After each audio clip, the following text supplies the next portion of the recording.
Have you ever caught yourself making a mistake, and before you even fully process it, your brain is already spinning this elaborate story about why it wasn't actually a mistake? Oh, absolutely. Like every day. Right. I mean, you miss a freeway exit while driving, and instantly you're saying out loud to an empty car, well, the GPS was late. Yeah, or this back route is definitely going to save time anyway. Exactly. We do it almost instinctively. And while today's deep dive is custom tailored for you to explore exactly why we have that knee-jerk reaction. And more importantly, what it actually costs us. Yes, exactly. Because today we are pulling apart a really fascinating, highly philosophical document. It's titled Gemini. And it is dense. I mean, it is packed with these beautiful, really complex metaphors. It really is. So the mission today is to decode those metaphors, everything from ancient mythological archers to the collapse of actual historical empires. Right. To understand what this text calls the ultimate definition of integrity and what it describes as the game of life. The game of life. I Yeah. love that phrasing. So, where do we start with this? Because the Gemini text is basically a profound autopsy of human ego. Yeah, it's a deep dive into self-deception. It takes these massive concepts and uses them to dissect what it truly means to possess what it calls precision of intention. Precision of intention. Right. And the core argument running through all these sources is that the way you handle a missed target reveals the absolute truth about your integrity. Far more than actually hitting the target ever could. Exactly. But to even begin talking about missing a target, the source text first has to define what aiming looks like. I mean, it visualizes a literal dartboard. But it's not just talking about throwing a piece of metal at a corkboard. No, it introduces this concept of the absolute center, and the text refers to the center as wukuf. Ooh, koof. Yeah, and it's framed not really as a physical location, but more as a state of being. State of being, how so? Well, it represents the absolute precision of intention and your starting position. So think about the moment before a projectile ever leaves your hand. Okay, I'm picturing it. Wukuf is the alignment of your mind, your spirit, and your understanding of reality all at once. So if that starting position is flawed, Exactly. If you're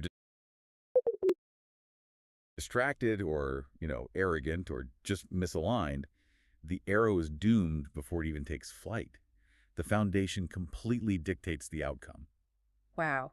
Okay, so if the foundation is everything, the text naturally brings in the ultimate symbol of a perfect foundation, right? Arjuna. Oh, Arjuna, yes. For anyone unfamiliar with the mythology, he's the legendary archer of the Mahabharata. He represents the absolute pinnacle of chivalry, focus, and martial skill. I mean, he is the archetype of the flawless marksman. The guy who never misses. Right. But the text poses this deeply uncomfortable scenario. What happens if Arjuna, the guy whose entire identity is built on never missing, actually misses the center? And the text focuses really heavily on the immediate aftermath of that hypothetical miss. Right.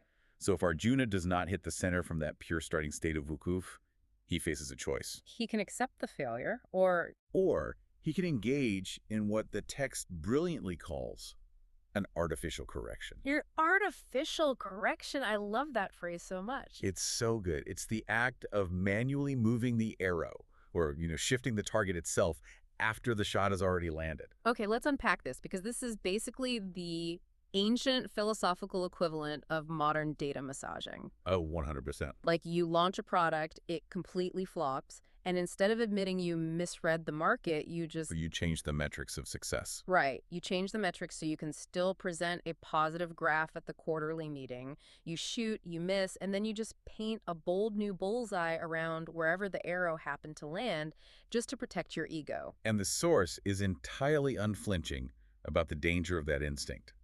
It states categorically that the moment you move that arrow, you have abandoned the truth. You're just lying to yourself at that point. Exactly. It becomes a vain attempt to justify an action that was fundamentally misaligned from the very beginning.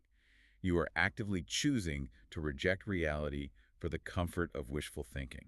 Man, that hits close to home. It's meant to. And the text demands something incredibly difficult instead, which it terms honesty of data. Honesty of data, meaning if it misses, it misses. Period. You just have to look at the terrible, unvarnished truth of the miss. What is there is there. What is not hit is indeed not hit.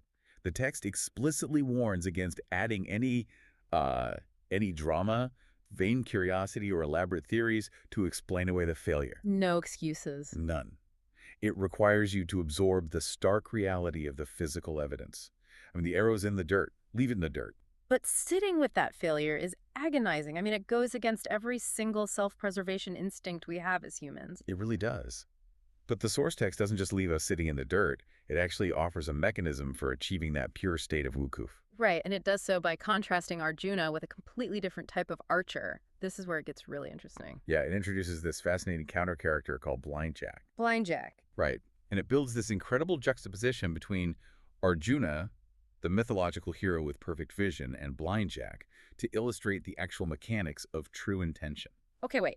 Here's where I'm struggling to buy the premise, or where the text is essentially saying something wild. Arjuna is the greatest archer in mythology. Yep. His entire identity is built on his acute physical vision. Like his ability to focus entirely on the eye of a bird from 100 yards away. Right. How can a blind man possibly be better at a discipline that is entirely dependent on visual aiming? I mean, that sounds like a philosophical riddle that doesn't actually hold up in the real world. I know, it seems like a total paradox until you break down the psychology of outcome dependence. Okay, break that down for me. So, Arjuna's entire success relies on his physical sight. Because of that physical reliance, he absolutely must hit the target perfectly from the start to validate his identity. Because if he doesn't see the arrow in the target, he's failed. Exactly. He is playing a mechanical game. His eye, the bow, the wind, the target, they all have to align externally. This creates a massive vulnerability. Because there is a permanent separation between Arjuna and his goal. Yes. He is the subject, and the target is the object. It's a binary. And because there's a gap between them, there is room for the mechanics to fail. Ah, I see. And when those mechanics inevitably fail because, the wind shifts or his grip slips. The temptation for Arjuna to artificially correct the outcome becomes overwhelming. His ego is tied to the visual proof of the arrow in the center. Oh, wow. But Blind Jack? Blind Jack transcends the need for physical eyes entirely. The text argues that Blind Jack wins the game because he doesn't just look at the target, he becomes one with it. But how does someone actually do that? That still borders on mysticism to me. What does becoming one with the target mean practically? It means shifting entirely from outcome orientation to process orientation. Okay, so focusing on the steps, not the result. Exactly. Blind Jack cannot see the external metric of success. He has no visual bullseye to obsess over, which means he has no visual proof to fake if he misses. Oh, that is profound. Right. His alignment is entirely internal. He focuses on the integrity of his stance, the tension of the string, the purity of his release. He embodies the wukuf state. Yes. Because he eliminates the psychological distance between his intention and the action, he cannot miss in the spiritual sense. His action is honest, regardless of where the arrow lands. So the reliance on physical proof, the sheer need to see the arrow in the yellow circle, is actually the trap. It is the trap. Because the moment you demand visual validation of your own greatness, you panic when it's not there and you start faking the data. Precisely. Blind Jack is immune to data massaging because he isn't playing for the data. He's playing for the integrity of the draw. That need for external validation really is the root of every artificial correction, isn't it? When your identity depends on looking successful, you will warp reality to maintain the illusion. You'll do whatever it takes. So we've been looking at this on a very individual, micro level with the psychology of an archer. But the deep dive expands significantly here. It really zooms out. Yeah, the source text shifts the lens from personal archery to universal laws and historical empires. It asks what happens when entire societies fall into this ego trap. And it makes a sweeping assertion about the unalterable laws of nature to frame this larger point, right? Yeah, it references things like the sun's orbit, the gravitational pull of the tides, and what it describes as God's ultimate justice. Systems immeasurably larger than human ambition. Exactly. And the foundational point the source makes is that these laws simply cannot be shifted. You cannot manipulate the tides to accommodate the sandcastle you built too close to the water. The ocean does not care about your narrative. Not even a little bit. The laws of nature are absolute and totally indifferent to human ego. So it's setting up reality as the ultimate unyielding dartboard. Yes. Perfect way to put it. And then it applies this immovable reality to a specific historical example, the defeat of Rome, which is the historical term used for the Roman or Byzantine Empire. Right. The text scales the archery metaphor all the way up to a geopolitical level to analyze the collapse of Rome. And the harsh, unvarnished truth presented by the source is very simple. If Rum lost, they lost. If they lost, they lost. They fired the arrow of their empire, and it missed the Wukuf entirely. But the tragedy, according to the text, is the Byzantine response to that miss. Exactly. Instead of accepting the mess, they attempted to manipulate the historical narrative. So what does this all mean for how we record history? Is the text suggesting that entire empires fall into the trap of shifting the arrow to write a narrative where their past mistakes magically look like bullseyes? That is exactly what it's suggesting. They did what every failing empire or, modern corporation does. They wrote memos and history books to reframe the disaster. Right, like, oh, it wasn't a military collapse, it was a strategic repositioning of our forces. Yes. It's like when you bomb a massive presentation at work, and instead of admitting you didn't prepare the material, you blame the client for lacking the vision to understand your genius. Oh man, you're acting like the Byzantine Empire in the boardroom. That corporate spin is a perfect modern equivalent. It is a massive collective version of an artificial correction. You have an entire civilization colluding to paint a bullseye around a missed arrow. Bureaucrats filtering bad news so the emperor only hears of victories, generals rewriting battle reports to hide their incompetence. It's exhausting just thinking about it. And the source insists that this collective shifting of narratives is a fatal waste of time.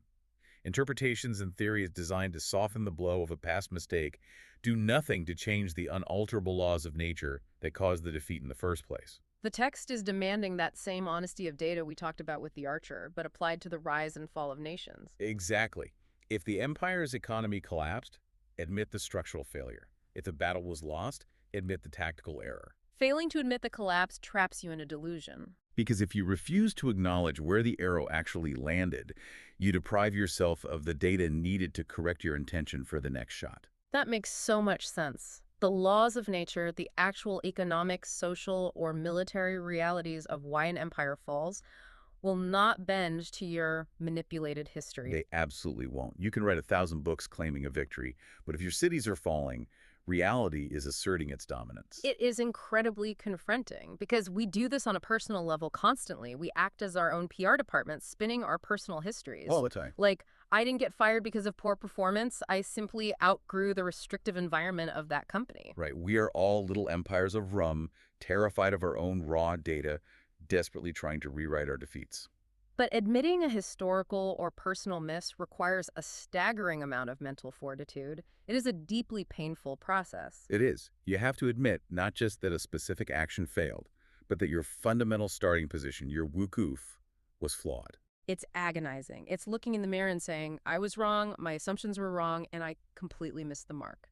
And to withstand that psychological pain without resorting to the comfort of shifting the arrow, the text conceptualizes a specific type of mental and spiritual armor. Right. It introduces this incredibly evocative phrase, the clothing outside the tawaf clothing. Yes. Let's unpack the literal meaning of that first for everyone. Tawaf clothing. Sure. So tawaf refers to the Islamic ritual of circumambulating or walking around the Kaaba in Mecca during pilgrimage. Okay. The clothing worn during this ritual is called ihram.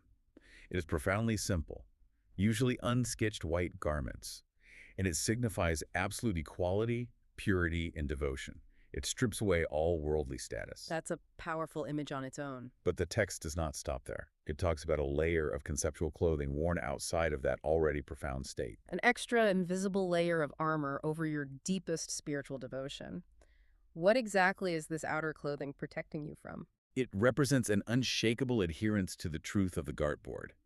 And basically, it protects you from the psychological contagion of the crowd. The crowd. Right, because the text points out a terrifying reality. Yeah, the vast majority of people are constantly failing to hit the center.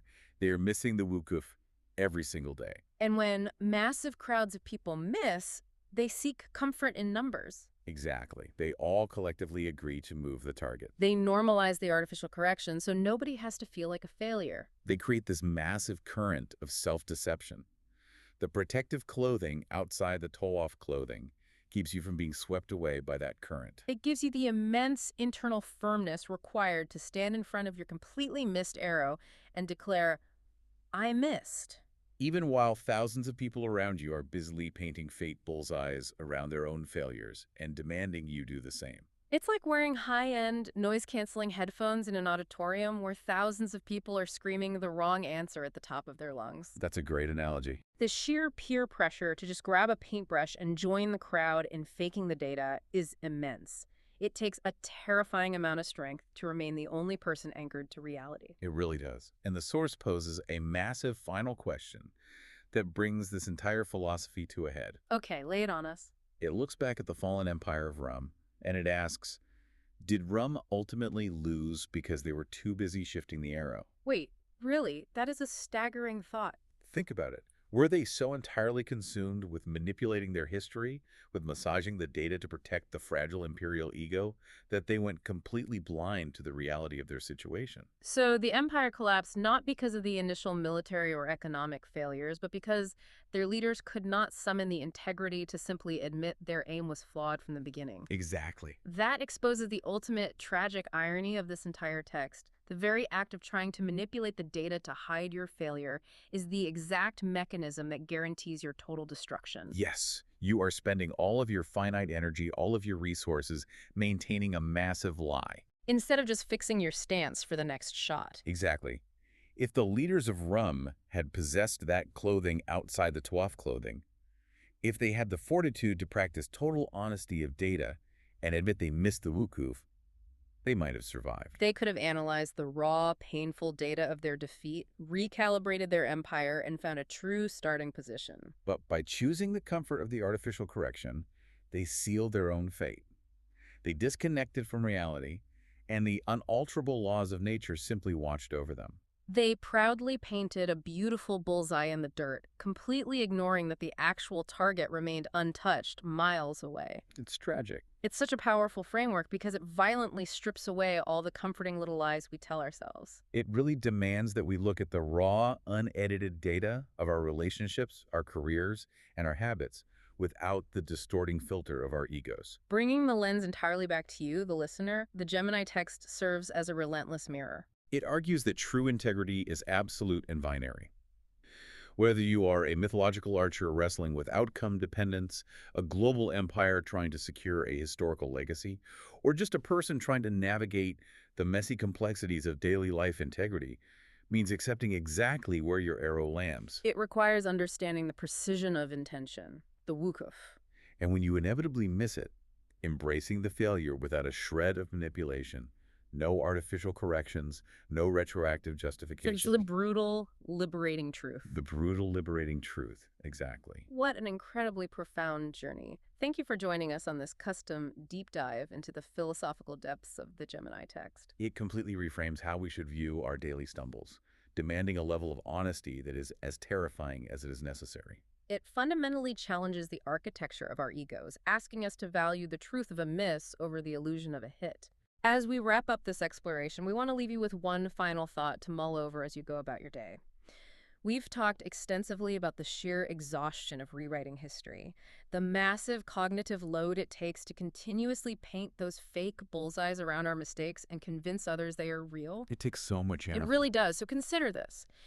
If you were to completely strip away that exhausting, deeply ingrained habit of shifting arrows to protect your pride, how much untapped raw energy would you suddenly have left over to simply aim better on the very next draw of the bow?